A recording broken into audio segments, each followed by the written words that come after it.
तो स्वागत है आपका इस वीडियो में। इस वीडियो में हम समझेंगे श्लोक नंबर 28 अध्याय दूसरा। पिछले दो श्लोक में भगवान श्री कृष्ण अर्जुन को समझाने के लिए सिद्धांत के विरुद्ध बात करते हैं। अब इस श्लोक में भगवान श्री कृष्ण एक साधारण दृष्टि से अर्जुन को समझाने की कोशिश करते हैं और अर्जुन को शरीर के बारे में ही बताते हैं। तो चलिए झटपट से पढ़ते हैं हमारे इस श्लोक को। भगवान श्री कृष्ण अर्जुन को कहते हैं, अव्यक्तादीनि भूतानि व्यक्त मध्यानि भारत अव्यक्त निधनान्येव तत्र का परिदेवना। अब हम इस श्लोक के पदों का हिंदी में अर्थ समझ लेते हैं। सबसे पहले अव्यक्तादीनि, इसका अर्थ हुआ जो जन्म से पहले अप्रकट था। आगे है भूतानि, मतलब सभी प्राणी सभी भूत।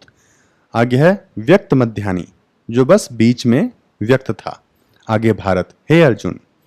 अगला है अव्यक्त निधनान्येव, मरने के बाद अप्रकट हो जाएंगे। आगे है तत्र, इसमें का बात ही क्या है। आगे परिदेवना, शोक करने की।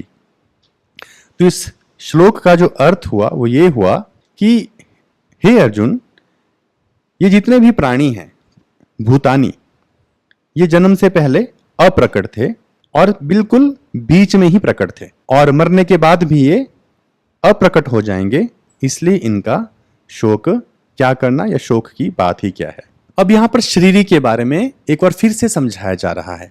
सत्य और असत्य के बारे में बात की जा रही है। छोटी सी व्याख्या है लेकिन फिर भी बड़ी ही महत्वपूर्ण है, जल्दी से समझेंगे। तो सबसे पहला पद है हमारा अव्यक्तादीनि भूतानि।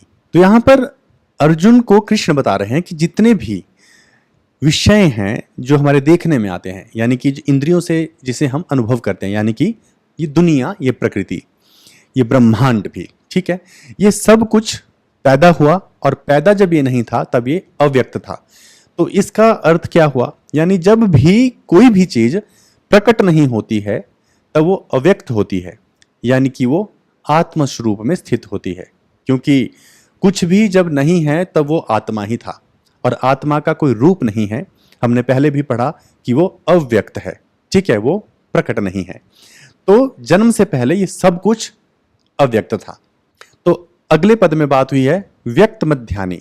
इसका अर्थ ये हुआ कि ये सारी चीजें जन्म से पहले प्रकट नहीं थी, ये मध्य में ही प्रकट रहती हैं। इसका मतलब ऐसे समझो कि अभी ये जो दुनिया है, हम आप सब कुछ है, ये अभी मध्य में है, ठीक है। और उसके बाद बात हुई कि ये अंत में भी नहीं रहेंगी, यानी कि अप्रकट हो जाएंगी, क्योंकि अंत में सब कुछ फिर उसी आत्म तत्व में लीन हो जाएगा। यानी कि ये पहले भी नहीं था, ये बाद में भी नहीं है, ये बस बीच के समय में दिखाई पड़ रहा है, क्योंकि इसी समय में ये प्रकट होता है, ठीक है। तो ये ना शुरू में था और ना ये अंत में रहने वाला है, ठीक है, क्योंकि ये अव्यक्त हो जाएगा, यानी कि ये प्रकट नहीं रहेगा। अगला पद हमारा है तत्र का परिदेवना, यानी कि उसका क्या शोक करना। अब यहां पर एक और चीज है जो बड़ी महत्वपूर्ण है, क्योंकि यहां मध्य समय की बात हो रही है। सिद्धांत ये कहता है कि जो पहले नहीं होता वो बाद में भी नहीं होता और वो बीच में भी नहीं होता, लेकिन बीच में भी हमें ये बस आभास हो रहा है कि हम सब हैं, लेकिन सच्चाई ये है कि हम सब नहीं हैं। क्योंकि हम सब परिवर्तनशील हैं, इसलिए हमें भी मिथ्या ही कहा जाता है, इस जगत को भी मिथ्या ही कहा जाता है। जो चीज पहले नहीं थी वो बाद में नहीं थी, वो अब भी नहीं होगी। तो इस बात को हमें इस तरह से समझना है कि जगत मिथ्या है, इसलिए इस समय भी हम नहीं। क्योंकि जो होता है वो पहले भी होता है, वो बाद में भी होता है और बीच में भी होता है, क्योंकि उसे इसीलिए ही नित्य कहा जाता है। और हम तो नित्य हैं नहीं, तो हमारा हमेशा ही अभाव रहता है। लेकिन माया के कारण हमें ऐसा लगता है कि हमारा भाव है, लेकिन ये सच नहीं है। सच ये है कि हमारा सदा ही अभाव रहता है, यानी कि शरीर का मतलब प्रकृति का। इसलिए कृष्ण अर्जुन को कह रहे हैं कि किस बात का तुम शोक कर रहे हो।